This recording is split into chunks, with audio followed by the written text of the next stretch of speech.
السلام علیکم ورحمۃ اللہ وبرکاتہ۔ دوستوں، آج کے اس ویڈیو میں ہم آپ کو یہ بتائیں گے کہ اگر کسی مریض کے اوپر سحر ہے، جادو ہے، ٹونا ہے، نظر بد ہے یا عصیب ہے اور اس کا آپ نے علاج کیا اور سب کچھ ٹھیک سے کیا اور سارا کام کامیاب رہا اور اس کے اوپر کوئی بھی جادو، جنات یا عصیب کا کوئی بھی اثر یا بھوت پریت کا کوئی بھی اثر اس کے اوپر باقی نہیں ہے، پھر بھی آپ کا مریض پہلے کی طرح ٹھیک نہیں ہوا، تو اسی بارے میں آپ کو بتائیں گے کہ کیوں نہیں ٹھیک ہوا اور کیسے ٹھیک ہوگا، اس کا بھی ہم حل آپ کو بتائیں گے۔ ویڈیو شروع کرنے سے پہلے ہم آپ کو ایک بات بتا دیں کہ اگر آپ ہمارا ویڈیو پہلی بار دیکھ رہے ہوں تو چینل کو سبسکرائب کر کے نوٹیفیکیشن کا بٹن آن کر دیں تاکہ آئندہ کا اپلوڈ ویڈیو آپ تک آسانی سے پہنچ جائے، اور ہمارے چینل سے اگر آپ دوسری چیزیں بھی سیکھنا چاہتے ہیں تو آپ روحانی چیزیں، روحانی علاج وغیرہ، محبت اور دشمن کے معاملات وغیرہ، اگر آپ کو اس معاملے میں روحانی چیزوں سے دلچسپی ہے تو اسے آپ پلے لسٹ سے دیکھ سکتے ہیں، اور ہمارے دوسرے چینل روحانی دنیا کا بادشاہ پر بھی آپ جا کر کے وہاں سے بھی دیکھ سکتے ہیں اور بہت کچھ سیکھ سکتے ہیں۔ اس لیے چینل کو سبسکرائب کرنا بالکل بھی نہ بھولیں۔ تو دوستو، اب ہم ویڈیو شروع کرتے ہیں۔ ہم آپ کو بتاتے ہیں کہ مریض کے اوپر کبھی کبھار جادو یا عصیب کا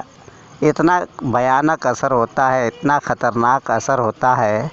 کہ اس کے حساب سے جسمانی اندر سے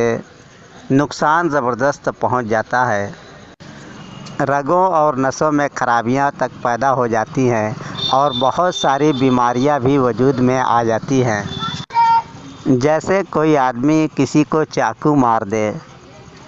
تو چاقو سے جسم پر زخم بن گیا تو اب اس آدمی کو مار دینے سے زخم دور تو نہیں ہوگا، آدمی تو مر جائے گا۔ اسی طریقے سے اگر کسی کو سانپ کاٹ لے یا اور کوئی زہریلا جانور کاٹ لے تو آپ اس سانپ یا اس زہریلے چیز کو، اس جانور کو آپ مار دیں تو اس کے مارنے سے زہر اس کا ختم نہیں ہوتا، وہ گھاؤ اس کا نہیں بھرتا۔ ٹھیک اسی طریقے سے کسی جادو یا عصیب کی وجہ سے اگر کسی مریض کے اوپر جادو یا عصیب کا زبردست حملہ ہو، بعض جادو تو ایسے ہوتے ہیں کہ اندر سے جسم کٹ پٹ جاتے ہیں اور رگیں اور نسیں تک کٹ جاتی ہیں، جس کی وجہ سے مریض کو منہ یا ناک سے یا پیشاب یا پاخانے کے راستے سے زبردست خون چالو ہو جاتا ہے، جاری ہو جاتا ہے۔ تو ایسی صورت میں جادو یا عصیب یا سحر کے کٹ جانے، ختم ہو جانے سے یا پلٹ جانے سے اس چیز کا اثر ختم نہیں ہوتا، وہ گھاؤ نہیں بھرتا۔ اس لیے آپ قطعی یہ گمان میں نہ رہیں کہ میں نے تو جادو کاٹ دیا، پھر اس کا اثر کیوں باقی ہے۔ اب جیسے چاقو سے کاٹے ہوئے یا سانپ کے کاٹے ہوئے کا علاج کیا جاتا ہے، اسی طریقے سے مریض کا روحانی اور جسمانی یعنی دوا کے ذریعے بھی علاج کرنا پڑتا ہے۔ جادو یا عصیب یا بھوت پریت کا اثر ختم ہونے کے باوجود جو بیماری باقی رہ جاتی ہے، سب سے پہلے آپ اس کا علاج دوا کے ذریعے کریں اور ساتھ میں روحانی علاج بھی کریں۔ ہم کچھ روحانی نسخے آپ کو بتا دیتے ہیں، وہ بڑے مفید اور کارگر ثابت ہوتے ہیں۔ یہاں تک کہ گرتے ہوئے خون کو جو میں طریقہ بتانے والا ہوں، اس سے ضروری نہیں ہے کہ جادو یا عصیب ہو یا کوئی بھوت پریت ہو۔ آپ کسی بھی بیماری میں اگر زبردست بیماری ہے کوئی جس میں خون کا الٹی، دست یا پیشاب پاخانہ ہوتا ہو یا ناک منہ سے خون آتا ہو تو اس میں بھی وہ زبردست کام کرتا ہے اور جاری خون کو فوراً ہی روک دیتا ہے۔ یہ چیز آپ اسکرین پہ دیکھ لیں، اس میں آپ کو صرف ایک لفظ ہی پڑھنا ہے، یا حفیظو یا حفیظو یا حفیظو۔ اسی طریقے سے آپ کو